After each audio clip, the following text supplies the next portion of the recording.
Hello, Be Stamina community. Diane, I am so excited for our July episodes because we're really taking a little bit of a step back and just focusing on the founder and not so much on the startup, right? And I think if you look at the accelerator programs, incubator programs out there, many of them will focus on the startup and whether or not it has the possibility or capability to scale by looking at the team. But I don't think there's enough focus on the wellness of the founder and how the founder is doing, right? And so I think over the past 8 years, that being said, what we find then is that a lot of founders feel that the entrepreneurial journey is very lonely. And it doesn't have to be, right? What we also find is that a lot of founders will find themselves burnt out at some point in the journey. And listen, I've been there. Burnout is not cute and it is avoidable. So, for our July episodes, we're going to be sharing some tips, some hints on how you can actually avoid that burnout. Because, yeah, like I said, it's not cute, but also just the impact that it has on your business can be significant. So, over to you, Diane. Yeah, definitely. Well, thank you so much for the introduction. And I'm really looking forward to these July episodes. We're going to talk about all about balance and staying motivated and how you juggle all the hats that we carry as a female founder, as a business leader, as a babe boss. We're mothers, we're partners, we're friends, we're sisters in law, we're moms, we're everything. And our journeys are going up and down and up and down. And we need to address how we can maintain this balance and stay motivated throughout our journey. And I'm really happy to talk about it in these 3 episodes. And yeah, today we're going to talk about the importance of self reflection and on checking in with yourself. And yeah, the first question, of course, is how is it for you, Antoinette? Yeah, now remember, I started my first business at the age of 26. And when you're 26 years old, or let's say late 20s, early 30s, self reflection is probably the last thing on your mind, right? And it's just one of those things that you're not even thinking about. And also because there's just so many balls to juggle. And so it took me a while, Diane. It took me some time to get to a point, and it probably was after the first time that I burned out, because there's been a few. And after that or during that first time, I had to sit myself down after realizing I had not taken a break in 5 years. Five Oh, years, I was just running. And always. the adverse effects of that, Diane, one is burnout, but two, it's also the impact on your relationships.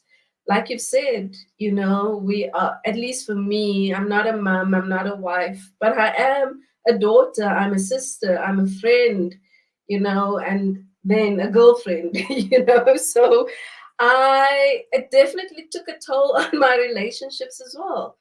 And so over the past 20 years, I'd say probably only the last 8 years after liquidating my first business,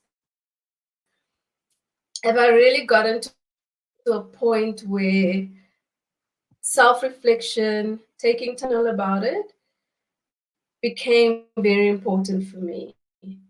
And so the one thing that I discovered probably during COVID, by Tim from the Basement, which is one of my favorite podcasts, is that our lives have 7 pillars.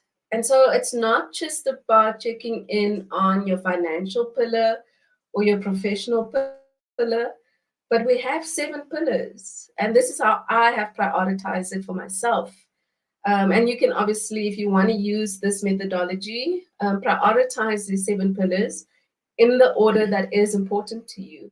But for me, every evening before I fall asleep, I check in on these 7 pillars. And some days are better than others in terms of every pillar. But for me, it is the first one is spiritual, then it is emotional, mental, physical, professional, financial. I'm missing one. Oh, actually, let me do that again. So it's spiritual, relational, because, like I said, my relationships really suffered during Yeah. that first few years in my business. So for me, being Christian, obviously, spiritual is my number one pillar. And then the second is relational. So checking in on all of my relationships, making sure that as far as I possibly can, to have a good relationship with the people close to me, as well as from a business perspective, just checking in and seeing, is there a relationship that is misaligned at the moment, or that needs a little bit of work, and what can I do in terms of that? And then the third would be emotional. So emotionally, how am I doing? And sometimes that self-reflective moment, especially when it comes to number 3 and 4, might actually lead to tears. Just really, as because I am that serious about checking in with myself. And so the third one is emotionally, how am I doing? The fourth one is mentally, how am I doing? And then it is followed by physically, because this is another area that I think founders don't focus on enough. Is physically, how am I? Checking in with my body, and really checking in with my body, and making sure, obviously, I'm not a physician.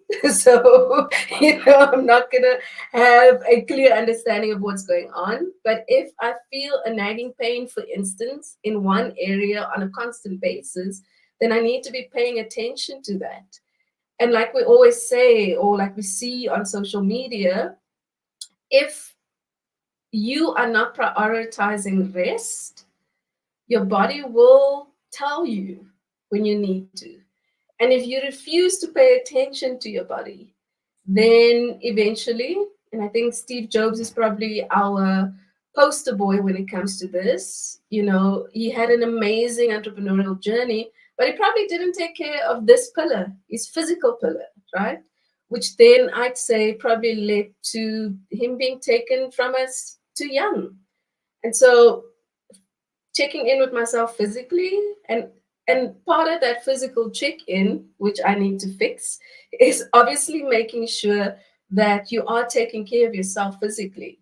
So whether it's exercise, eating well, those are things that I certainly still need to work on and really really get Yeah, right. well, And so that's the physical pillar. That's the physical pillar. And then number 5 would be the professional. Am I right now? No, number 6 would be professional, and that's obviously work. So just checking in, and you can see how far down the line professional is for me, because yeah. I am immersed in it, most of the time. I, in terms of my self-reflection, have deprioritized it, because all of these other pillars are extremely important to me. And then the last pillar is financial, because I think for too long has the financial pillar been so important that it drove my decision making for a very, very long time. And I think in our second episode, we'll talk about how your personal circumstances, personal crisis can actually impact your business. So I'm looking forward to that episode. And there I will share just a little bit of a more of a personal journey around that, and how that changed the way that I was doing my business, right?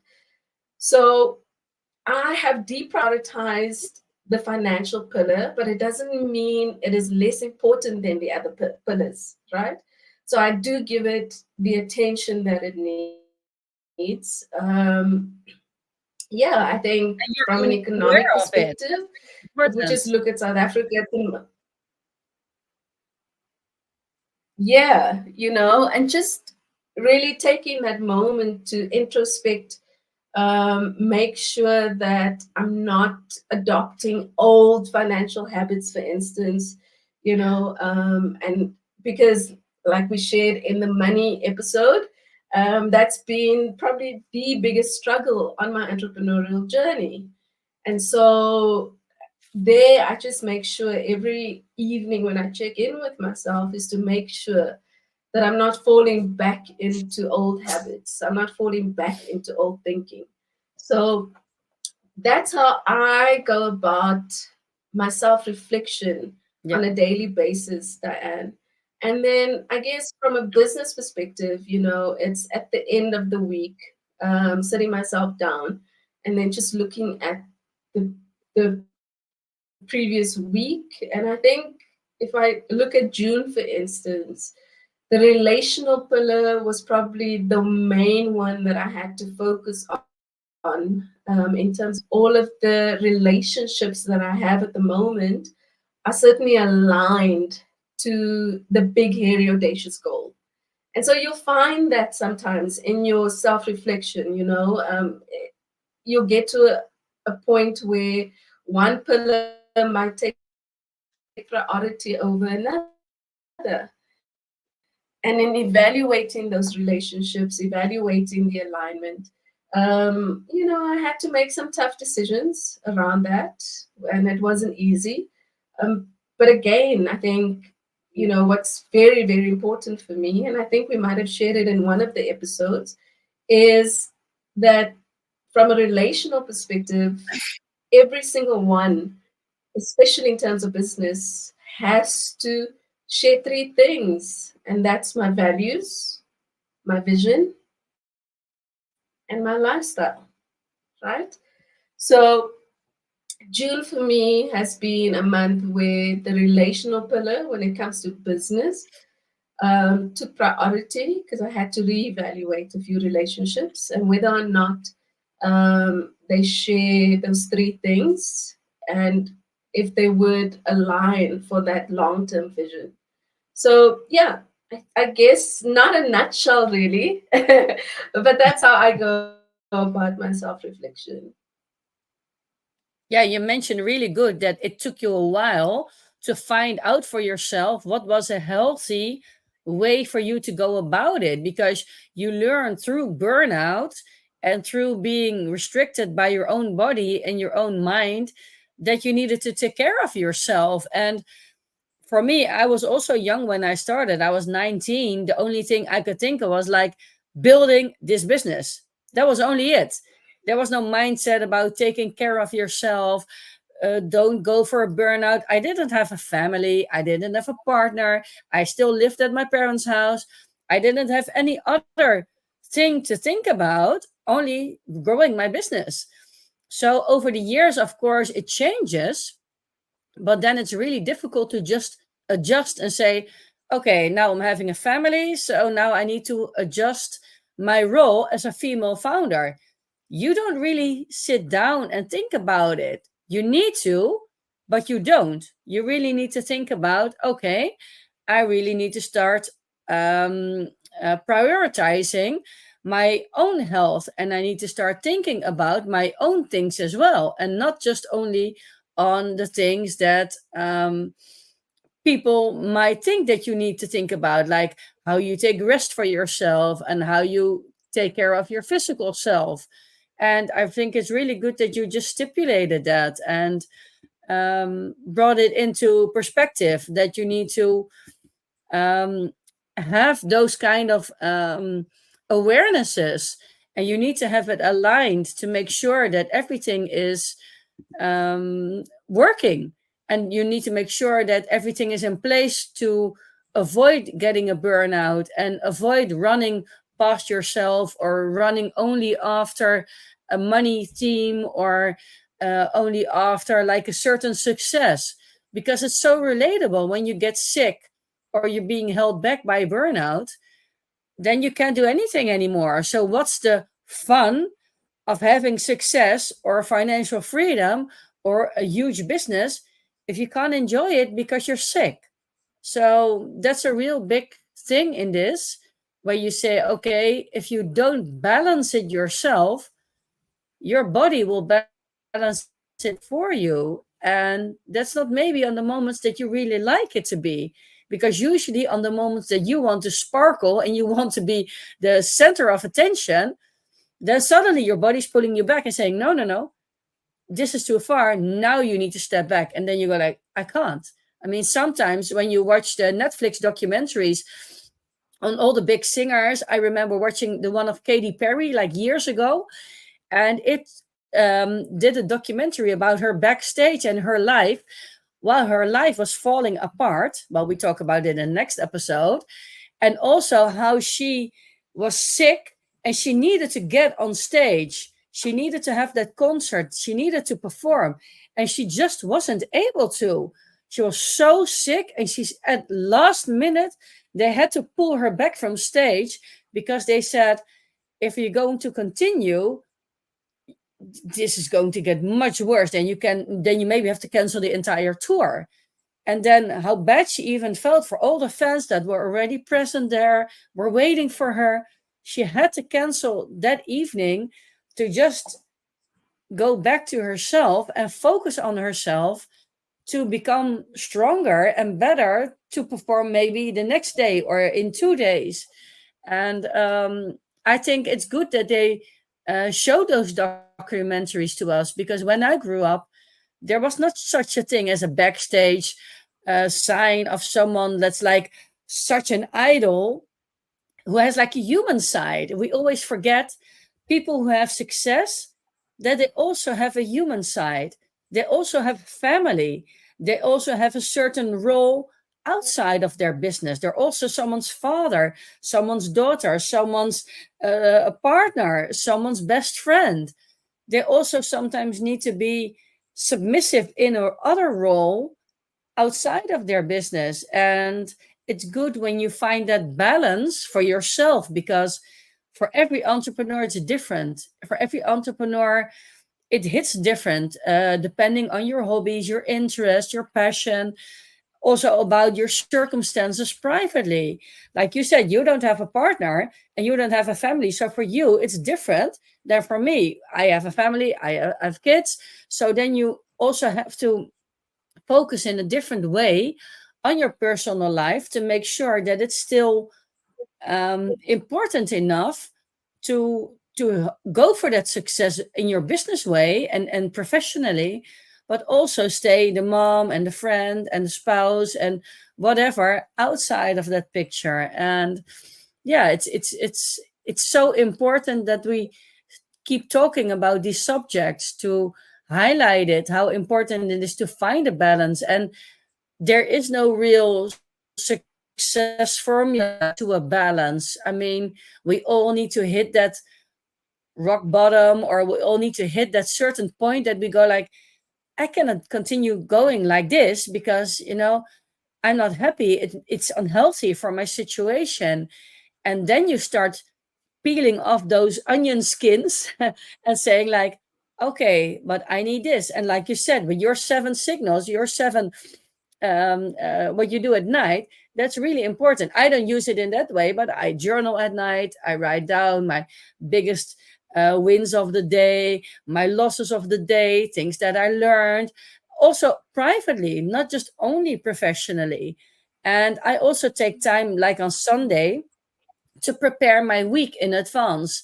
So I know I just go through it. It can take you like 15, 20 minutes. Go through your week. What does it look like? What kind of meetings do you have? What kind of things do you need to prepare? Prepare it in advance a little bit. And then you are more aware. Then you're more living in the moment instead of going in the morning, look at your schedule. Oh, that's a busy day. Okay, well, I'll just take an extra coffee and I'll get through it. That's also a way, but it's not sustainable, right? Exactly. And I think what we forget sometimes, Diane, and this is where a moment of self reflection and really focusing on you is important because you are the architect of your entrepreneurial journey and you get to decide, do I want the type of success that an Elon Musk has attained? Or do I want to be like a Justin Welsh, who's a Yeah. very vocal about being a solo entrepreneur? And because he has decided that family and spending time with his wife and friends and family and creating space in his life for his relationships far outweigh the importance of being a billionaire and being quintessentially, I guess, an Elon Musk, that's way more important for Justin. And so you get to decide, right, who you want to be Def- on this journey. And I think, again, just spending that time with yourself, because I even think about me at 26 years old. I didn't take that time to decide what my journey was going to look like. I just jumped in and probably tried to assimilate McKinsey and Company where I came from. And with that came a lot of pressure to be something that I had not been intentional about creating, right? And so I think yeah. now, after 20 years of being on this journey, and probably only with my second business now, I'm certainly being more intentional around what does this journey look like for me? Yes, I might have a big, hairy, audacious goal of having created financial inclusion for African women when I'm older and gray and sitting on my stoop someday.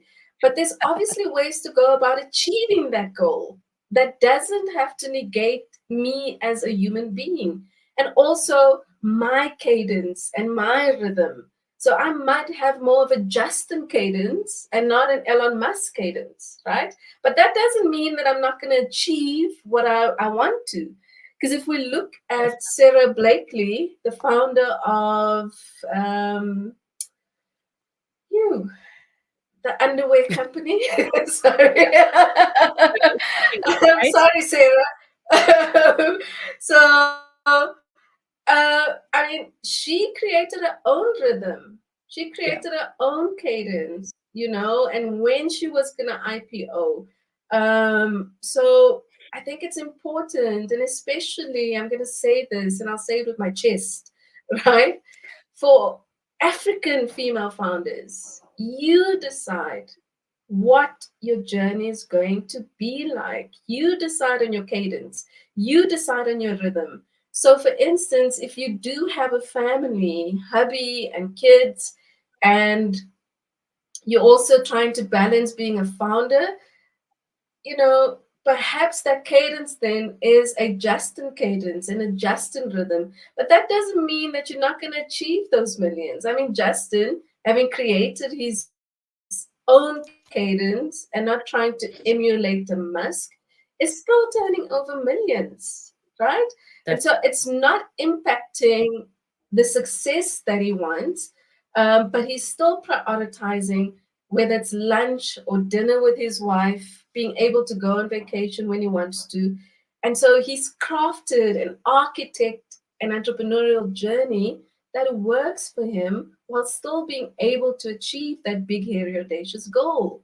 And so sometimes I yeah. think we look at the founders of like an Uber or an Airbnb or an Elon Musk and we try and Yeah. emulate, when we But shouldn't. we I must think you need to no. know yourself and be Yeah, we true must to yourself. forget. Yeah, we mustn't definitely not forget what because you mentioned Elon Musk, and he's a real visionary, what I think of him, but his personal life barely exists, to be honest. I mean, he is so much work, he takes so much risk. What I see from him, we need to realize that that is not something we all need to want. It's okay not to take those kind of risk, because some people maybe have bought a home or have like certain other things that they need to keep in mind. But he is very much a loner, so he is willing to take those risks. He can have to take those risks, and if it doesn't work out, he'll get a shitload of bad reviews and people being mad at him or whatever. He doesn't care. That's also something, the negative vibe, the negative side of it, that you also need to keep in mind. When you fly high, the fall is much harder than when you fly like medium, and everybody needs to figure out what is their golf length on which they're flying. Are they flying like a private jet low, or they're flying like a Boeing 777, or are they flying like real high, like the, how do you call them, the F-16s or something? I mean, the F-16s are for me like the visionaries, the people who are risking it all, but they're so convinced of what they're doing is going to improve mankind. They're putting everything aside to achieve it, and that's really admirable in a way. But it's not something we all need to want, because we're not all that kind of person. We don't all are in that situation that we can afford, when things fall down, that we lose it all.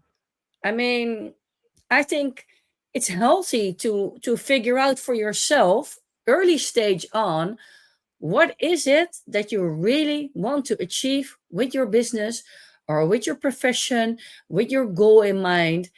What is it? Because if it is something like an Elon Musk, you need to realize that you really need to run hard, and you risk burning out maybe multiple times, and you still need to keep going because people are depending on you. I mean, Elon Musk, I mean, I don't want to be in his shoes. The pressure he must feel from stakeholders and from boards and directors and whatever, advisory boards, that must be immense. You really need to be able to carry that when you make those decisions. And I mean, people have burned him down multiple times, but he's still here. He's still performing. He's still doing his thing.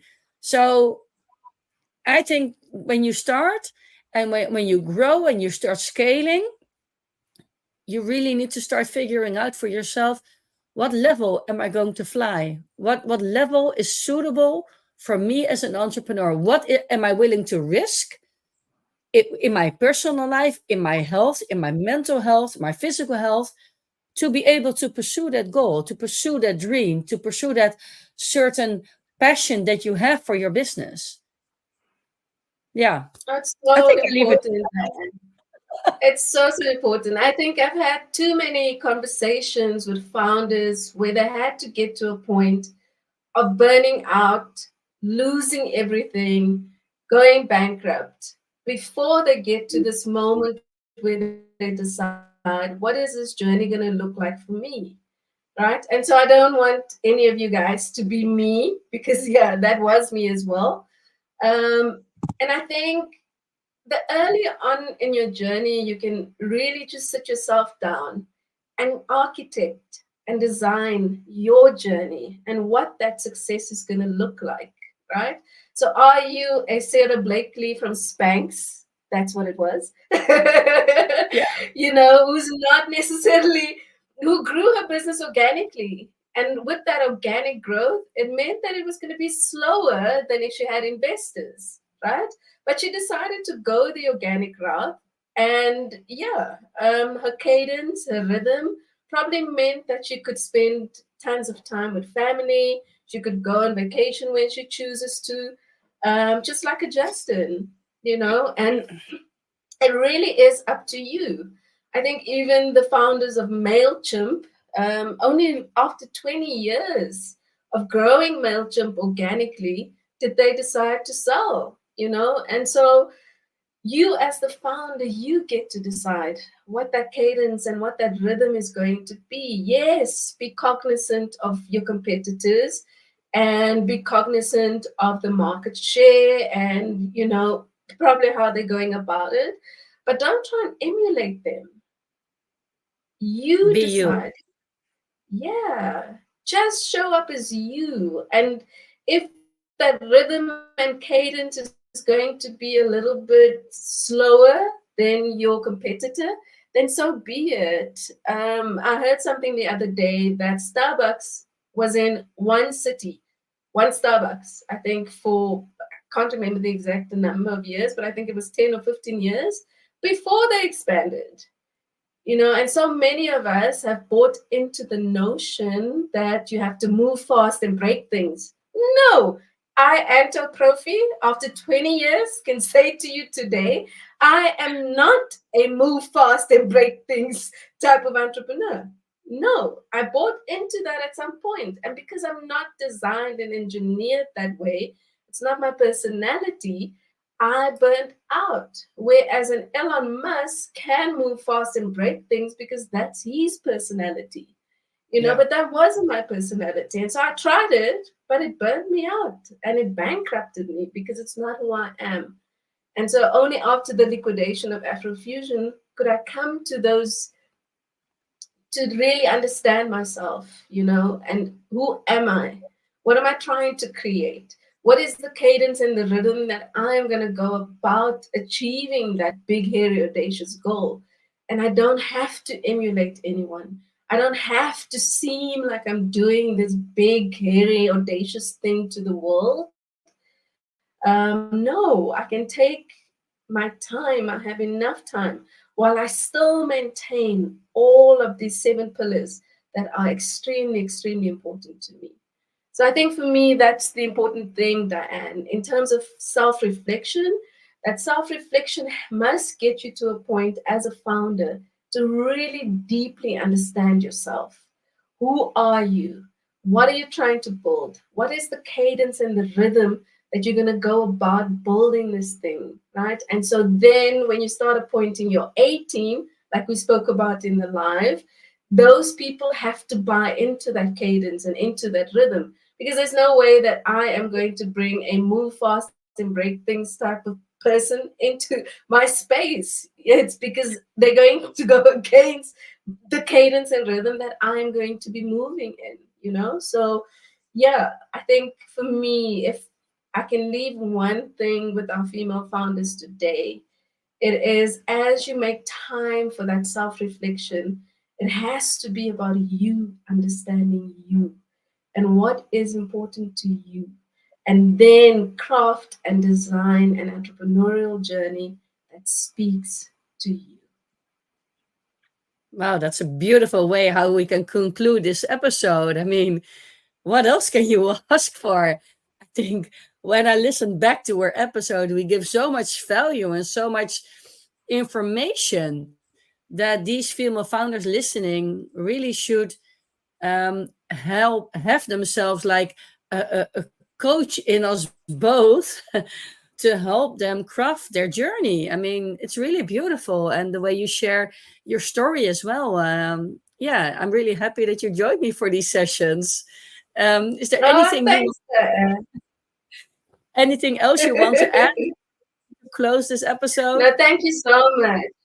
I absolutely enjoy these sessions as well. And female founder, if you are going to do anything for yourself for the next few months that we have in this year, stop buying that champagne or that red wine and rather use and invest that money in getting yourself a coach. And so Diane is amazing, right?